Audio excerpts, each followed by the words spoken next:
So, কথা না বলি, দেখো অনুপাতের অঙ্ক অত্যন্ত ইম্পর্টেন্ট একটি টাইটেল। এটা বিসিএস এর প্রশ্ন থেকে শুরু করে তোমরা যদি দেখো, এটি 40তম বিসিএস এর কোশ্চেন, এটি 37, এটা 35, এটা প্রাইমারি 22 সাল, প্রথম ফেজ, সেকেন্ড ফেজ, দ্বিতীয় থার্ড ফেজ। হ্যাঁ, প্রাইমারিতে 19 সালে পড়েছে। মানে প্রাইমারি শিক্ষক নিবন্ধন বিসিএস থেকে শুরু করে সকল চাকরির বিগত বছরের সব প্রশ্ন শীটে কম্পোজ করা আছে। আর এটা যেগুলো আপডেটেড করা হয়েছে সেগুলো নতুন করে আমরা এখানে লিখে দিয়েছি।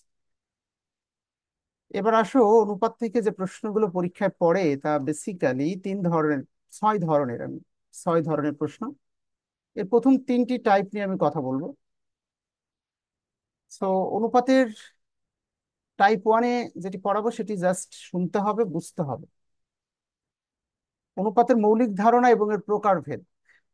এখানে আমরা মূলত দুটি লাইন সম্পর্কে স্পষ্ট ধারণা নিব। একটি হলো ratio is a kind of fraction, অনুপাত এক এক ধরনের ভগ্নাংশ। এই প্রশ্নটা বাংলাদেশ ব্যাংকে পড়েছিল। আবার প্রাইমারিতে পড়েছিল অনুপাত মূলত এক ধরনের কি, ratio is a kind of fraction, অনুপাত মূলত এক ধরনের ভগ্নাংশ। এ কথাটার ব্যাখ্যা,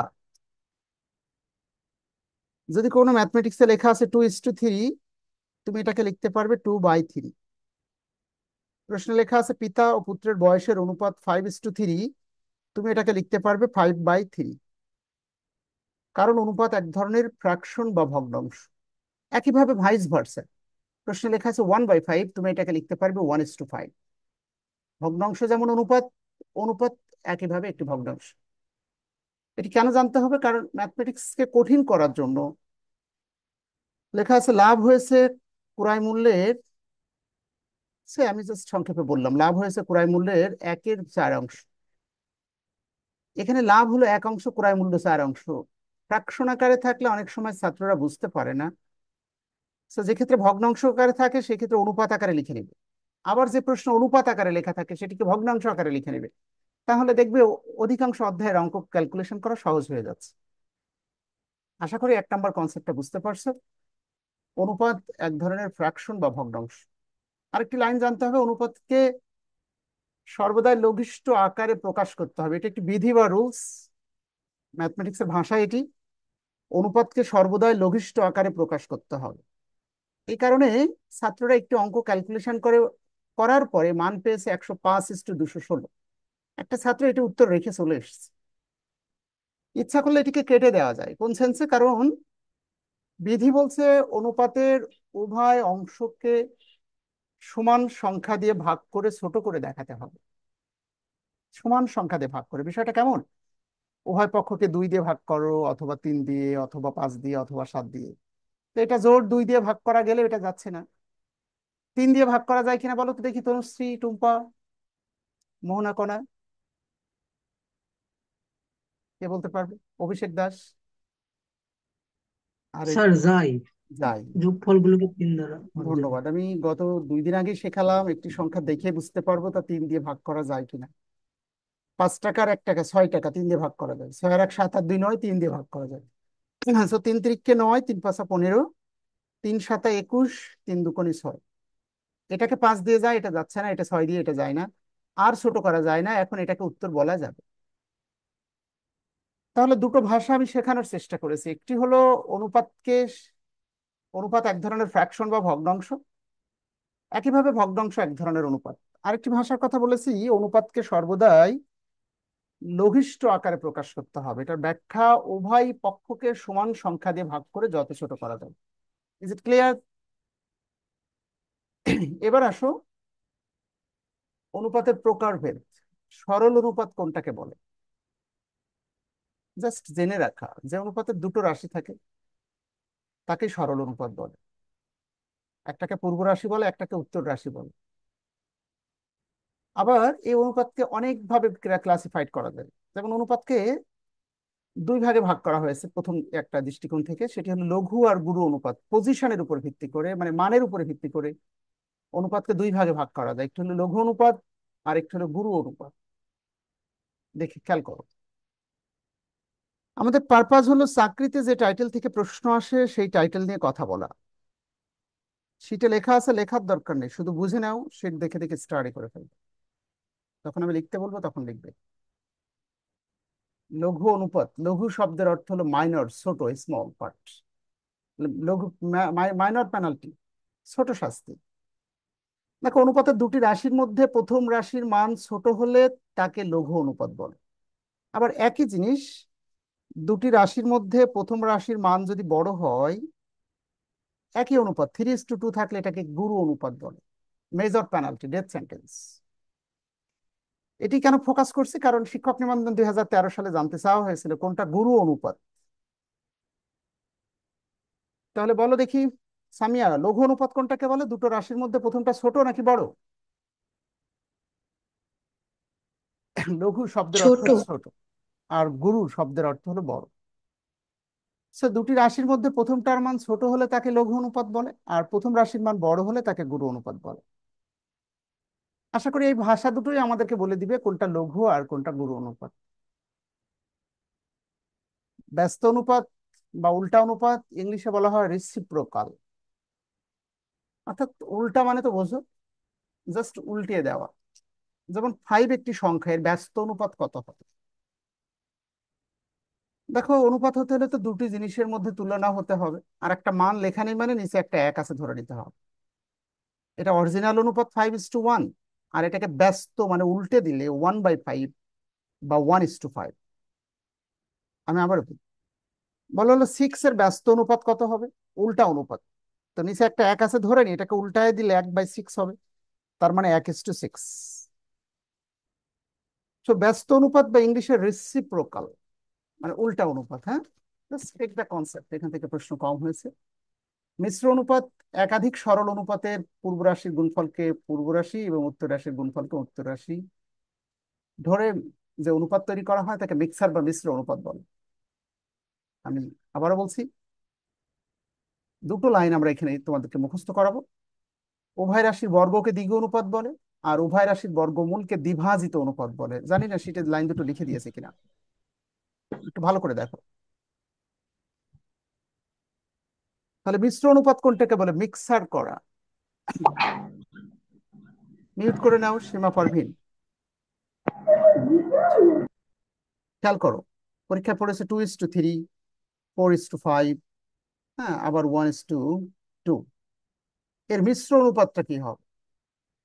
মিক্সড রেশিও তিনটা রাশি কেন, আরো যদি রাশি থাকতো কোনো অসুবিধা নেই। সবগুলোর পূর্ব রাশির গুণফল, এটার প্রথমটা, এটার প্রথমটা, এটার প্রথমটা। 4 একে 4, 4 দুগুণে 8 ইস টু এটার দ্বিতীয়টা, এটার দ্বিতীয়টা, এটার দ্বিতীয়টা। 3 × 5 = 15, 15 দুগুণে 30। বলো প্রিয়ন্তী, এটা কি উত্তর বলা যাবে?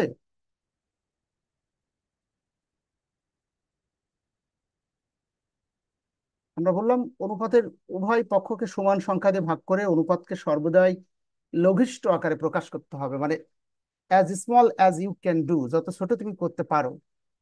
এটাকে 2 দিয়ে ভাগ করা যায়, এটাকে 2 দিয়ে ভাগ করা যায়, আর যাচ্ছে না বিধায় এটা উত্তর এখন বলা যায়।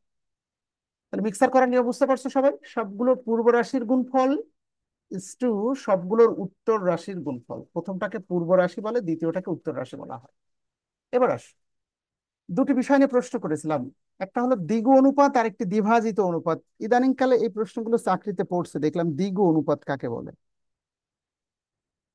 আর দ্বিভাজিত অনুপাত কাকে বলে। যারা এখনই লিখতে পারবে না তারা রেকর্ডিং দেখে লিখে নিতে পারবে। দ্বিগু মানে উভয় রাশির বর্গকে দ্বিগু অনুপাত বলে। যেমন জেড এবং এক্স দুইটা রাশি, এটার বর্গ এটার বর্গ, এটাকে দ্বিগু অনুপাত বলে। আর উভয় রাশির স্কোয়ার রুট বা বর্গমূলকে দ্বিভাজিত অনুপাত বলে। আমি আবার বলছি, মুখস্থ করতে হবে। উভয় রাশির স্কোয়ার বা বর্গকে দ্বিগু অনুপাত, আর উভয় রাশির বর্গমূলকে দ্বিভাজিত অনুপাত বলে। দেখি এবার এই যে মৌলিক ধারণা, বেশ কিছু বিষয় নিয়ে কথা বললাম, এখান থেকে চাকরির যে প্রশ্নগুলো এসছে দেখি উত্তর করতে পারো কিনা। 1 নাম্বারটা বলো দেখি, আফসানা এবং মোহনা কণা। অনুপাত একটি কি মৌলিক সংখ্যা নাকি একটি ভগ্নাংশ? একটি ভগ্নাংশ। গুরু অনুপাত নিচের কোনটি? অভিষেক দাস, তিশা হাজরা। গুরু মানে কি, ছোট নাকি বড় প্রথমটা? 10:7। বড় স্যার। বড়। তো 2 কে 3 দিয়ে ভাগ 10:7। করলে 10:7। অপশন ক হবে না, কারণ 2 কে 3 দিয়ে ভাগ করলে 67 পয়সা। প্রথমটা ছোট পরেরটা বড়। এটা 4 টাকা ছোট, 9 টাকা বড়। 1/7 দিয়ে ভাগ করে দেখো, এটা থেকে এটা ভাগ করলে প্রথমটা ছোট স্যার হবে। ধরা হবে। সহজ কথা, গুরু মানে বড়। প্রথমটা বড় হলে তাকে গুরু অনুপাত, দুটি রাশির মধ্যে প্রথমটা ছোট হলে তাকে লঘু অনুপাত। আর এই যে মিশ্র অনুপাত কিভাবে করবে, সবগুলোর প্রথমটা গুণ করবে। পূর্ব রাশি 5, 7 আর 3 গুণ করলে 5 7 35, 3 35 105। আর সবগুলোর উত্তর রাশির গুণফল 18 দুগুণে 36, 6 36 216। 105:216, ওটাকে ছোট করলে 35:72 হবে উত্তর। তো আর দ্বিঘ অনুপাত কাকে বলে বলো তনুশ্রী? উভয় রাশির বর্গ নাকি বর্গমূল?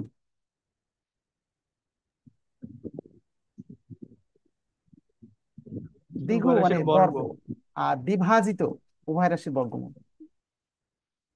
তাহলে এই ছিল বেসিক নিয়ে আলোচনা। এবার আসো, আমি বলেছি অনুপাত থেকে বাংলাদেশের চাকরিতে যে প্রশ্নগুলো হয় তা 6 ধরনের কোশ্চেন, এর বাইরে আর কোনো কনসেপ্ট নেই। টাইপ 1 নিয়ে আলোচনা করলাম, টাইপ 2 হলো বেসিক কিছু বিষয় নিয়ে একটু ধারণা নিলাম। এখানে দুটো বিষয় মনে রাখতে হবে। একটি হলো অনুপাত এক ধরনের ভগ্নাংশ, অনুপাতকে সর্বদাই লঘিষ্ঠ আকারে প্রকাশ করতে হবে। আরেকটি বিষয় হলো অনুপাত লঘু অনুপাত কোনটা আর গুরু অনুপাত কোনটা, কিভাবে মিক্সার করতে হয়। দেখে করতে হবে নাকি পারবে সবাই? আশা করি পারবে। স্যার। এবার আসো, চতুর্থ সমানুপাত বা অনুপাতের ক্ষেত্রে 4টি রাশি থাকলে, টাইপ 2 তে যাচ্ছে। অনুপাতের ক্ষেত্রে 4টি রাশি থাকলে উহাদের মধ্যকার সম্পর্ক, কার সাথে কার রিলেশনশিপটা হবে। রাশি একটা না, 4টা থাকবে। দেখো কোশ্চেন নাম্বার 5, 4, 8, 10 এর চতুর্থ সমানুপাতিকের মান কোনটা, শিক্ষক নিবন্ধনের প্রশ্ন। আবার 7 নম্বর বিসিএস এর পড়েছিল, 30তম বিসিএস। 9, 3, 9 ও 4 এর চতুর্থ সমানুপাতিক কত হবে? ঠিক আছে। অনুপাতের ক্ষেত্রে 4টি রাশি থাকলে উহাদের মধ্যকার সম্পর্ক, কার সাথে কার সম্পর্ক আমি একটু লিখে দিচ্ছি দেখো। খাতায় যদি লিখতে চাও টাইটেল লিখবে চতুর্থ সমানুপাতে বা অনুপাতের ক্ষেত্রে 4টি রাশি থাকলে, 4টি রাশি থাকলে একটু দাঁড়িপাল্লা আমরা তৈরি করতে পারি। যে পাল্লায় প্রথম রাশি এবং চতুর্থ রাশিকে গুণ করলে যত মান হবে,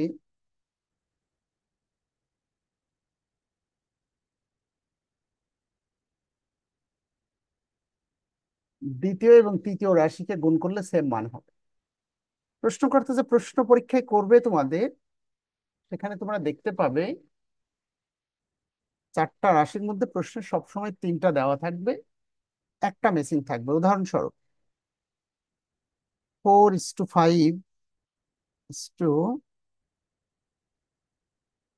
সাপোজ 8:x হলে এক্স এর মান কত?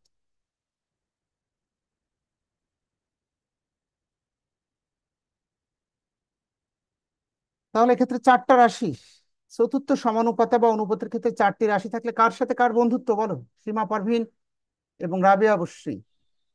স্যার ওই 4 এর সাথে এক্স। প্রথম রাশির সাথে চতুর্থ রাশি, 4 গুণ জি এক্স। স্যার। এই পাল্লায় আর যতটা ওজন এই আছে সমান সমান দ্বিতীয় আর তৃতীয় রাশি, হ্যাঁ, 5 8 40। জি স্যার 5 আর 8। এটা গুণ করে দেখি, বা 5 8 40।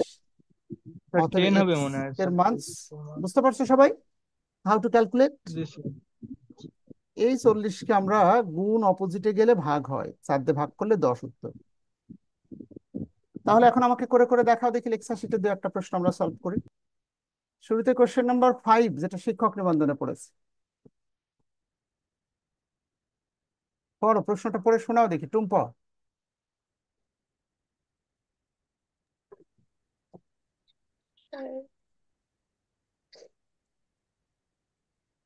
4, 8 ও 10 এর চতুর্থ সমানুপাতিক কোনটি?